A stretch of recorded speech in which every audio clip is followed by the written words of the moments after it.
up, everybody? Welcome back to Ep.4 of the podcast On the Go Chicago Sports, where we talk Chicago sports and sports in general. It's your boy Mike B. Today it's not going to be a Bears or Bulls related podcast. It's going to be strictly an NBA podcast as I give you guys some NBA news, and I also give you guys my biggest surprises of the NBA playoff. I got a couple of surprises I'm gonna talk to you guys about. And if you guys agree, let me know, man. Comment on YouTube if you're watching this on YouTube. Tweet me on Twitter at OTGCS Sports. Let me know what's up, man. I'm always down to talk sports with everybody. So make sure you guys subscribe to the channel, YouTube, Facebook, Twitter, Spotify. Yeah, so show some love. So without further ado, let's get into this episode. Like I said before, today we're going to talk about the biggest surprises of the NBA playoffs. So round one is nearing to the end. So we had a lot of surprises throughout the first round before the first round even closed out. It's been a good playoff series, good playoff first round so far. Can't complain about it. Only thing I probably will complain about is my Bulls down 3-1 to the Milwaukee Bucks. But that's neither here or there. So the first surprise of the playoff series, I'm gonna give it to B.I. Brandon Ingram from the New Orleans Pelicans. Brandon Ingram is having a phenomenal playoff series. His first playoff series coming out looking poised, playing really good basketball, really coming into his own. Player can do it all, can score from anywhere on the court, can play defense, also an underrated passer, playmaker. And I feel like him and CJ McCollum, that's a really nice pairing. And I can't wait to see this team healthy with Zion Williamson and what they can do to build around those three. So this team is gonna be really dangerous going forward. Uh, like I said, my playoff prediction. If you guys watched that episode of the podcast, I predicted this Pelicans team will at least get one or two games just off Brandon Ingram and CJ McCollum alone. I feel like those two can really get hot and win you a game or two. Then once D Book went down, I kind of looked at it like an opportunity for the Pelicans to really take control of this series, at least get two or three wins to take this team to seven, just off scoring power alone. And I feel like it's going to be tough for the Phoenix Suns to try to find that consistent score to step up in the absence of Devin Booker. CP going to bring it. That's the general. Can DeAndre Ayton take that next step to be the number one slash number two to carry that offensive load for this Phoenix Suns team? Right now, the series tied 2-2. I do expect the Phoenix Suns to still win this series, but I think this series will go to 7 games. So I do think Brandon Ingram and CJ McCollum got another high game to deliver, and then I think the Phoenix Suns eventually gets the jobs done. And CJ McCullough not he's a veteran to play. He got a lot of playoff experience as well. So that right there kind of scared me a little bit too. He not new to this, so he been there before.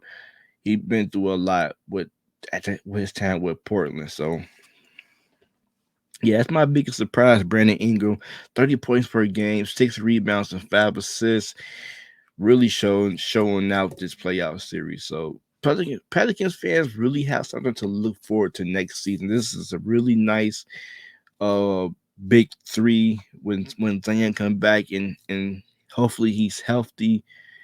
That's a real nice big three to compete in the Western Conference. My next surprise is the Golden State Warriors. This Warriors team, I did not think this Warriors team was gonna be this uh look this good. I know they playing a different Nuggets team without their two best player, but this Golden State Warriors team got a lot of options they can really kill you at. Steph Curry not even starting, but still leading this team in scoring. Clay Thompson look like he's healthier. He's back healthy. 24 points per game. Jordan Poole is the X factor. He's starting in the absence of, you know, why with Stephen Curry was dealing with a injury, they working him back into getting back into that starting lineup. So Jordan Poole holding things down, and Jordan Poole is a guy off the bench who can win a game just coming off the bench, giving you 30 points a game. He can get hot real quick, and then they got Draymond Green and Wiggins for defensive purpose, and they still got guys coming off this bench who can knock down an open three. Iguodala, Jonathan Kuminga, Otto Porter Jr., Gary Payne the third. So this team is really nice. This small ball lineup is really going to disrupt a lot of teams. They can get out and run. So I'm really liking this Golden State Warriors team right now. They proved me wrong because I did not think they was going. I thought they was going to start off sluggish. I thought Jokic was going to kill them inside the paint. They really been disrupting Jokic. So yeah, the Warriors team really surprised me. I did not expect them to come out and to play this well. Next surprise is the Jazz letting the Mavs hang on without Luka. That's supposed to be without typo. If you guys watching this on YouTube, my bad. Supposed to be without Luca. So yeah, Luca missed the first 3 games, and to me, that was an opportunity for this Jazz team to stomp on this Mavs team without really the engine that run this team and Luka Doncic. Like this Mavs team have 3 games to go up maybe 2-1 or 3-0. Maybe you up 3-0 and the Mavs thinking like maybe we're not gonna play Luka because the series possibly could be over with. And now you got this series in the bag. No Luka, you can really finish this series off in the sweep. Or 2-1, they probably thinking about should they play Luka game 4. Maybe they hold him out to see what happens in game 4. But no, the Mavericks jump out on a 2-1 lead in command of the series. Luka come back game 4. They lose game 4 and they come back in game 5 and blow the Jazz out to take the lead of the series, but with a potential chance to win game 6, which I believe the Mavs will get the job done. This Jazz team has underachieved year after year. I'm curious to see what they're going to do next year after failing yet again and probably a potential first round exit. So I'm curious to see what this Jazz team gonna do. So that's another surprise that the Dallas Mavericks without Luca get 2 games to the Jazz 1 without Luca. And to me, the biggest surprise of this whole playoffs right now is the Boston Celtics sweeping the Brooklyn Nets. I did not see that happen. I thought this series was going to go to 7 games. I said whoever win this series is probably going to go to the finals.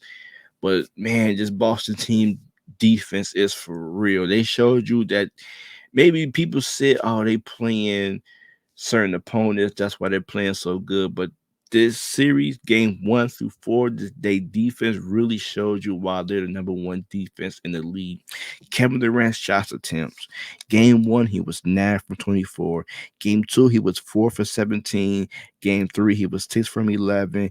Game 4, he was 13 from 31. They really disrupted Kevin Durant and Kyrie Irving, made him take tough jump shots, made him turn the ball over, really frustrating him. They got a lot of guys they threw at him. Daniel Tice, Robert Williams, Grant Williams, Al Horford, Jalen Brown can defend, Jason Tatum can defend, Marcus Smart can defend. That's 6, 7 guys who you can throw at Kyrie and Kevin Durant to disrupt them. So that defense is really legit. So and they end up sweeping the Brooklyn Nets. KD did not look like KD from the Golden State Warriors. KD didn't look like he was the best player on the planet in this series, and that Boston defense did that. And I'm curious to see them match up with the Milwaukee Bucks team if they can get out the first round against the Chicago Bulls, because KD is an offensive juggernaut, and they really control him. So, and with Giannis, who's not as talented as KD on the offensive side, who really rely on getting to the basket, and with all those big guys, they really probably can disrupt Giannis as well. So, And I think if they take Giannis out of the equation, they really have a chance to get past the Milwaukee Bucks. But if the Milwaukee Bucks get past the Bulls and face Boston in the second round, and Boston get past Milwaukee, I don't see nobody else stopping this Boston team. I don't believe in the Miami Heat getting past Boston, Philly getting past Boston, the Hawks or the Raptors. So I think if Boston can get past Milwaukee, they for sure going to the NBA Finals. So that's my biggest surprise is KD getting swept in the first round of this playoffs, and he will be joining LeBron James. And that's to let you know that these young guys, this new generation, they want it now. They not sitting around waiting no more. They taking it now. They're showing that they're not scared of LeBron James, KD. They want to make it the name for themselves in the playoffs right now. And they're not sitting around and waiting for anything. The Giannis, the Jason Tatum's, the Devin Bookers, the John Morant, the etc.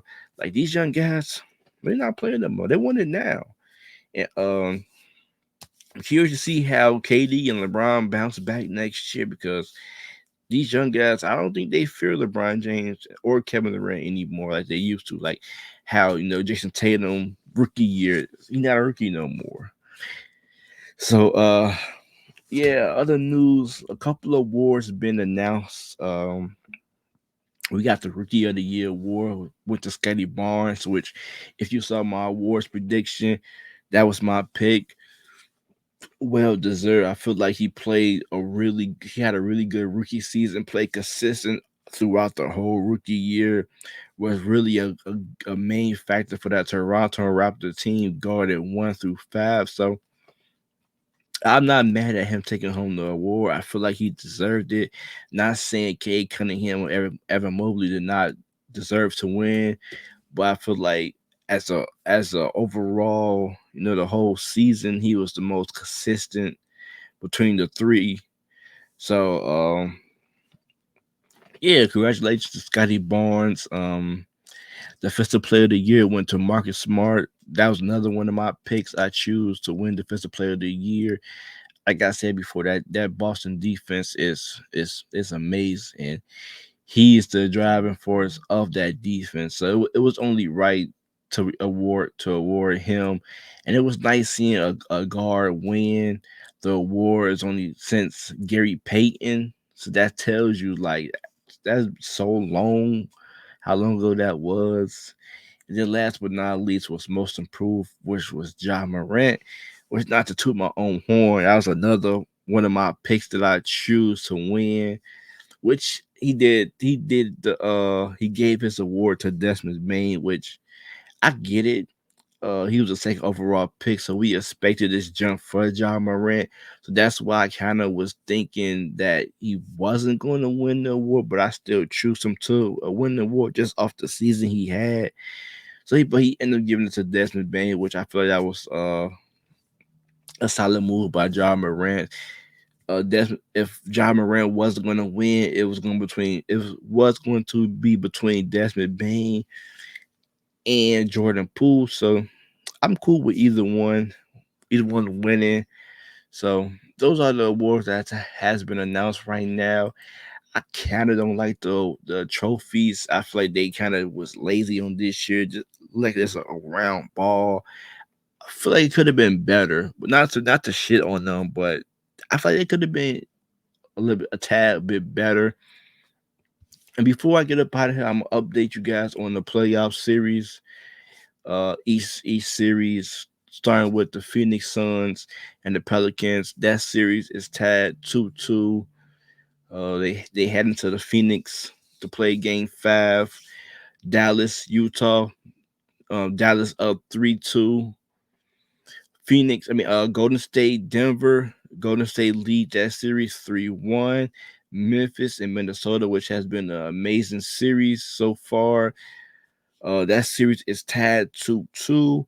Atlanta, Miami. Miami lead that series 3-1. Trey Young has not been looking like Trey Young. That Miami defense has been swarming Trey Young. I think Trey Young only averaged about 21 points per game. Toronto just won Game 5, which Philly lead that series 3-2, and they heading back to Toronto for Game 6. So, and Joel Embiid have a thumb injury, who he pushed off the surgery until after the playoffs. And James Harden has not been looking like James Harden. I feel like Tyrese Maxey has been Joel Embiid's second option throughout this whole playoffs. Joel Embiid really has been carrying this whole team. So hopefully he can continue to play at a high level. Hopefully his body don't shut out on him. Milwaukee Bucks lead my Chicago Bulls 3-1. Heading to Milwaukee for Game 5.